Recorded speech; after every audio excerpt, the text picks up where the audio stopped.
सबसे पहले आप सभी को मेरा प्यार भरा नमस्ते और बताइए कैसे हैं आप। तो फाइनली दीदी की जो सर्जरी है ना वो हो गई थी और ये उसी दिन का ब्लॉग मैंने बना रखा था ना जिस दिन दीदी को वापस घर आना था, क्योंकि सर्जरी के बाद 4-5 दिन वहीं हॉस्पिटल में रहना होता है। तो बस उसी दिन डिस्चार्ज करने के बाद उन्हें मतलब घर आना था और मैं मॉर्निंग टाइम में ना घर की सैन सफाई पे लग गई थी। सफाई तो मैं पहले ही से ही कर रही थी खैर, पर उस दिन कुछ ज़्यादा ही डीप क्लीनिंग मुझे करना था क्योंकि दीदी घर आ रही थी और इन्फेक्शन का भी डर रहता है ना, तो इस वजह से मतलब अच्छे से साफ़ सफाई रखनी बहुत ज़्यादा ज़रूरी थी। तो पिछले ब्लॉग में मैंने कहा था कि दीदी की कौन सी सर्जरी होनी थी, तो आने वाले अगले ब्लॉग में मैं आपको बताऊंगी। तो बस दीदी की जो सर्जरी हुई है ना ये मतलब कुछ साल पहले हो जानी चाहिए थी, लेकिन वो एक होता है ना कि जिस चीज़ का टाइम होता है वो उसी समय होके रहता है, आप चाहे लाख जतन करो। तो बस दीदी का किस तरह से मतलब ये सब हादसा हुआ है ना दीदी के साथ। तो जब दीदी वहाँ मालदीव में रहती थी ना, तो बस उस समय की ही ये घटना है। दीदी मतलब अपना जो होता ही है हमारा दिनचर्या का जो काम होता है, पूरा जो घर वर साफ करने के बाद ना दीदी नहाने के लिए चली गई थी और पानी की ना बस एक बूंद रह गई थी। जैसे दीदी बाथरूम से बाहर को निकल रही थी ना रूम में, बस वैसे ही ना दीदी का जो पैर है वो उस पानी के ऊपर पड़ा और वहीं पे ना दीदी फिसल गई। और फिसलने के बाद मतलब दीदी को ये लगा थोड़ी देर के लिए कि मतलब कि कुछ नहीं हुआ है मुझे, मतलब थोड़ा सा उठने में दीदी को दिक्कत हुई, लेकिन फिर तो जब खड़ी नहीं हो पाई ना दीदी, तो फिर दीदी ने जल्दी जल्दी से मतलब जिया जी को कॉल की हॉस्पिटल में कि मतलब ऐसे ऐसे मेरे साथ मैं फिसल गई हूँ। तो जिया जी भी जल्दी जल्दी से मतलब आ गए थे हॉस्पिटल में, और बच्चे तो घर में थे ही नहीं, बच्चे तो स्कूल गए हुए थे। तो दीदी मतलब खिसक खिसक के दरवाजे पे गई और वहाँ पे जो चाबी होती है ना डोर पे लगी हुई वो हटा दी थी दीदी ने। और फिर जिया जी आए और जिया जी तो समझ गए थे ना कि मतलब बहुत बड़ा जो वो है वो हो चुका है दीदी के साथ। लेकिन दीदी जब खड़ी नहीं हो पाई ना, तो मतलब दीदी को इतना वो नहीं था एहसास कि मतलब ये सब हो रहा है मेरे साथ। लेकिन जिया जी को तो पता चल ही गया था कि मतलब क्या हुआ है, पर लेकिन बताया नहीं दीदी को ना। फिर हिम्मत करके दीदी मतलब दरवाजे तक ऐसे घसीट घसीट के आई और फिर मतलब चाबी हटा ली थी।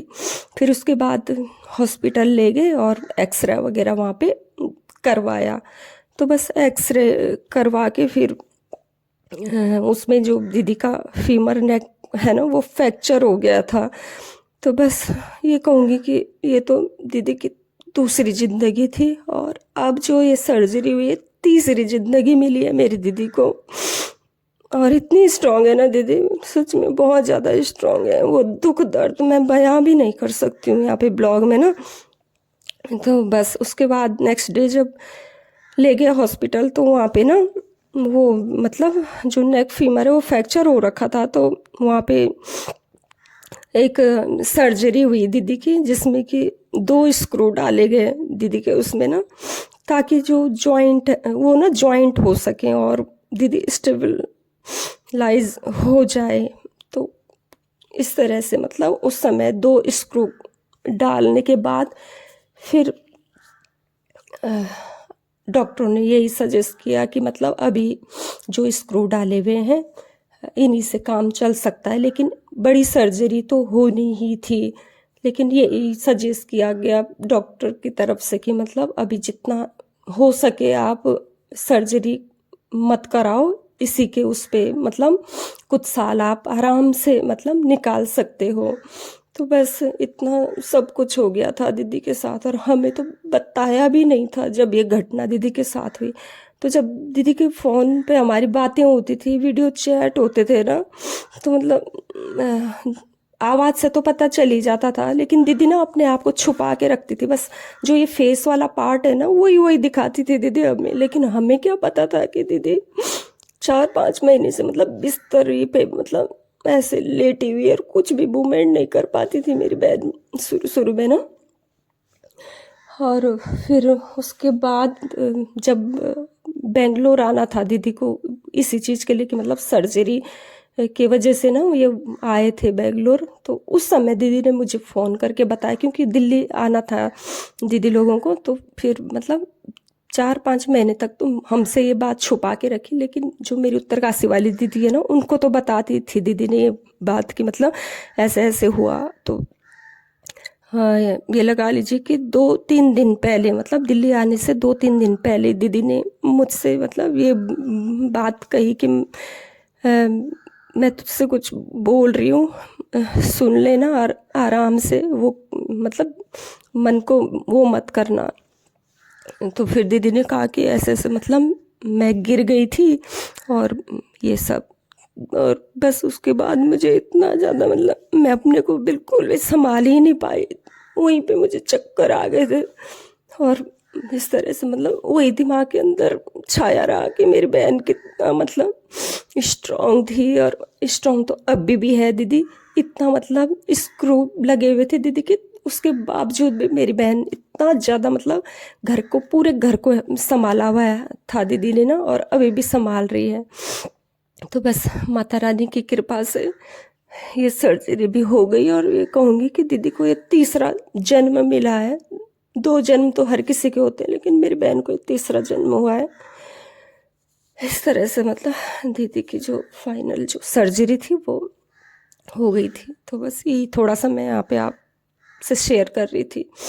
और ये फिर शाम के टाइम का है। बच्चों ने, मेरी पूजा ने फिर मम्मी के लिए सरप्राइज़ एक बुके भेजा था अपने फ्रेंड के थ्रू। तो वही यहाँ पे मैं आपसे यहाँ पे थोड़ा सा मतलब बात कर रही थी। आवाज़ को मैंने यहाँ पे अपनी म्यूट कर लिया था और माँ भी यहाँ पे बैठी हुई थी। मैंने कहा चलो माँ के सामने तो ये सब नहीं बोल सकते हैं कि दीदी की सर्जरी हो रही है, क्या हो रही है, क्योंकि वो उसको तो पता ही नहीं चलता है कि क्या हो रहा है क्या नहीं हो रहा है। बोलेंगे भी तो फिर एक बात को फिर वो बार बार बोलती रहती है। तो बस इतना ही मुझे आपके साथ यहाँ पे शेयर करना था। तो बस माता रानी की कृपा से सब कुछ ठीक हो गया है। और बस हमेशा मेरी दीदी के सिर पे माता रानी का हाथ रहे, यही मैं चाहती हूँ। मेरी दीदी को वो सब खुशियाँ मिले जिसकी हकदार है मेरी बहन। बहुत दुख दर्द झेले मेरी दीदी ने अपनी लाइफ में। तो बस यही चाहती हूँ मैं कि मेरी ज़िंदगी में मेरी जो खुशियाँ वो भी मेरी बहन को मिल जाए। बस यही है मेरी अपनी दीदी के लिए भावनाएं। और ब्लॉग नहीं डाल पा रही हूँ क्योंकि दीदी से बढ़ के मेरे लिए अभी कुछ भी नहीं है। तो बस बीच बीच में टाइम लगेगा तो मैं ब्लॉगिंग ज़रूर करूँगी, लेकिन ब्लॉगिंग से ज़्यादा ज़रूरी अभी मेरे लिए मेरी दीदी की देखभाल है। उनके साथ उनके स्वास्थ्य के लिए उनका ख्याल रखना बहुत ज़्यादा अभी मायने रखता है।